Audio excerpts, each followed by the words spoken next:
Do you think we'll see him again this season? He's obviously been struggling with this knee problem for a while.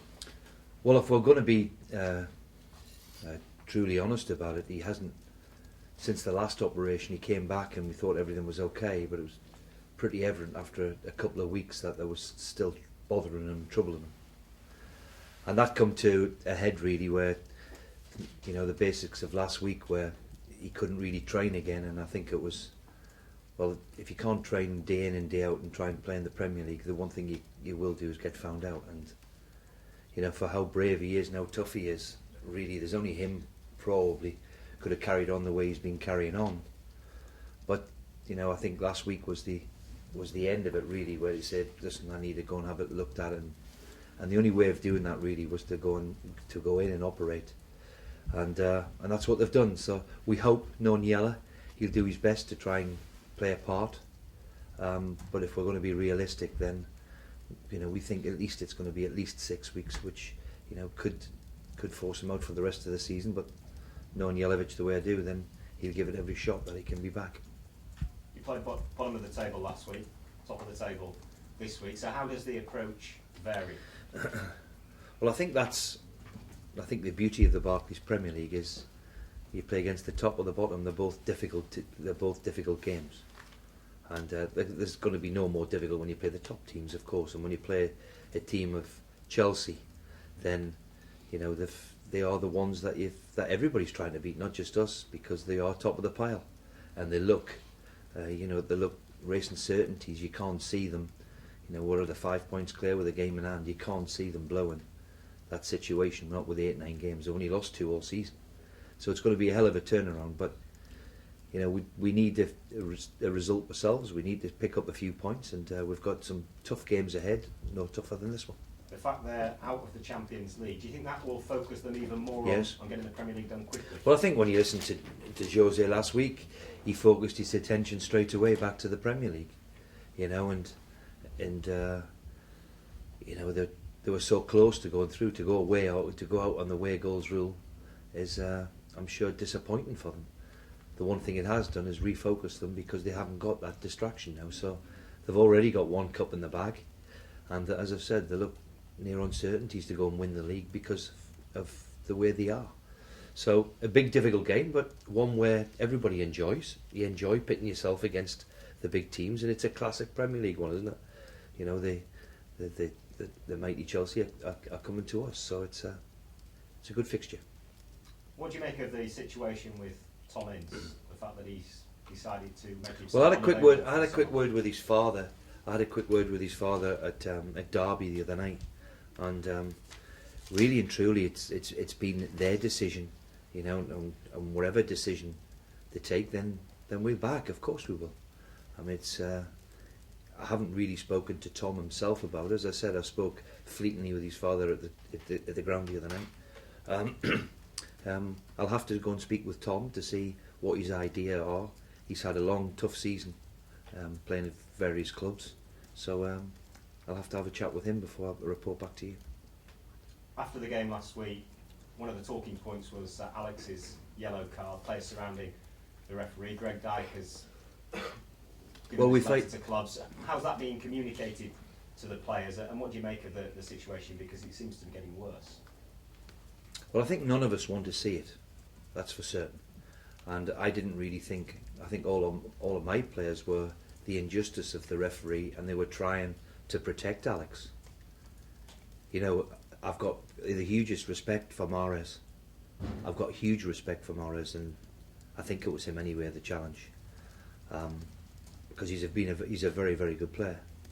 But the way he rolled around the pitch is something which, for me, we have to stamp out on, because I think that's what incenses all of us.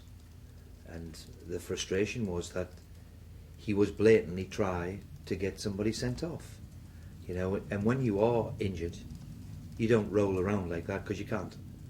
So if you study him and watch him the way he rolls around, and as I've said, I don't want to really pick anybody about, but you know, the Leicester players, and unfortunately it's creeping in everywhere, they wanted to get Alex sent off, and for us, we surrounded the referee because it was a perfectly fair challenge, and we will vigorously defend it. I'm not saying the actions of the players that we shouldn't have surrounded the referee, but there was an injustice. And the one thing we've got to stamp out more than anything is people rolling around the floor faking injuries. In my day, you never seemed to want to be hurt. It was frowned upon if you were on the floor for more than 5 seconds. And I think we've got to keep that honesty, integrity, because, as I've said regular, people enjoy the Premier League because of its honesty and integrity, and they enjoy seeing challenges in this country. We enjoy seeing somebody tackle as much as we see a wonderful piece of ability. And there was Dawson and Alex produced 2 really good challenges and got yellow cards, and for that we've got to stop too. We've got the dates now for the World Cup in Qatar. What's your view on that? 2022, isn't it? I might be in the sunset by then, so maybe I'm just going to be a spectator. I think it was pretty obvious when it was picked to a Qatar. There's no way we could have played it in the summer. So we've got plenty of time to adapt. I've always said that in this country we need a break. I've always said that we should copy everybody else.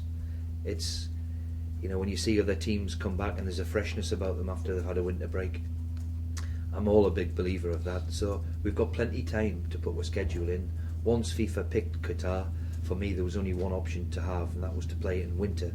And I think the most sensible decision has been reached. Finally from me, Gus Poyet has left Sunderland this week. Obviously you had your spat with him. Dick Abakar has come in. Do you think that will help them, or do you think they should have... Well, I mean, look, all of us, when you sit in this seat, all of us don't want to see managers lose their jobs. And certainly the spat I had with Gus has surely got nothing to do with him losing his job. I'm sure he'll be back. He's been talented. He got them to a cup final and kept them up last year, which looked for all men they were doomed.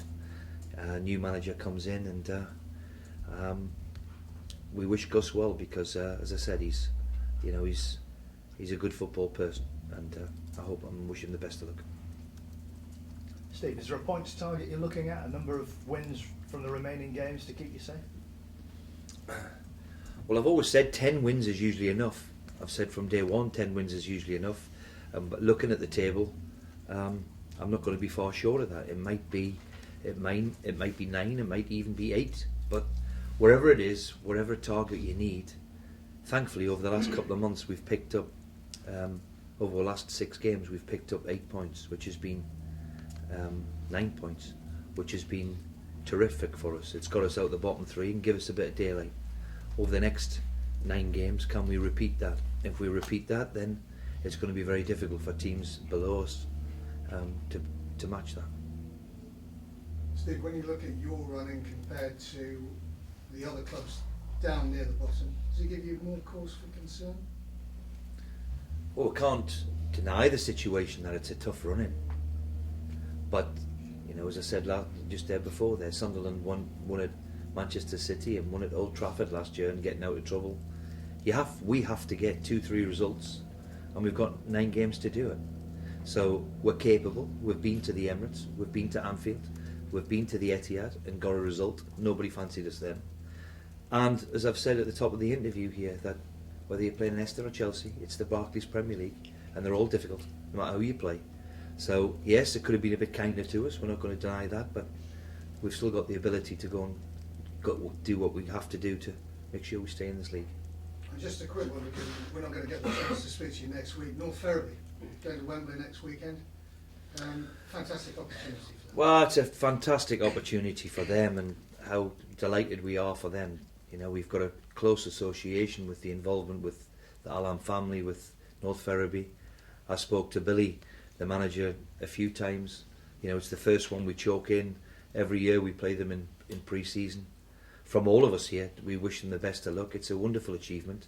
They've got it all to do at Wembley. I think they're the big underdogs, but it wouldn't surprise me if they pulled off a shock, because they've got the makings of a very decent team. So from all of us, congratulations and the best of luck. How's the injury situations? 2. With Diami and Rossini. Well, Diami, Rossini, Chester all trained yesterday, and Brady. all trained yesterday for the first time. So they're out at physio rooms and training with us, which at this important time is huge. Whether it's too early for the weekend, I would presume so. However, all of them reported okay yesterday and all joined in. They're all joining in today with the squad. So we hope, in a couple of weeks' time, that all of them will be available, which is obviously good news. How frustrating has it been with Dayami in particular? Because he seems sort of close to coming back for quite a while now. And he's obviously No, he's not been close to coming back. We knew he had a serious injury. Obviously, he took a knock on his knee, and that set him back a couple of weeks. But we always knew it was a serious injury. He has been out for 4 months now, unfortunately, and that's been the frustration of all the season. Really, we've had big injuries to key players, and certainly Diarmi. He came in and scored something like 4 goals in his first 7 games, and then we've been without him since. So it has been a frustration, but it's been the story of the season so far, and we've managed to limp along, as they say, pardon the pun, but hopefully we'll get a few back, and I've always said when we get them all back, we'll be okay. Okay. Thank you.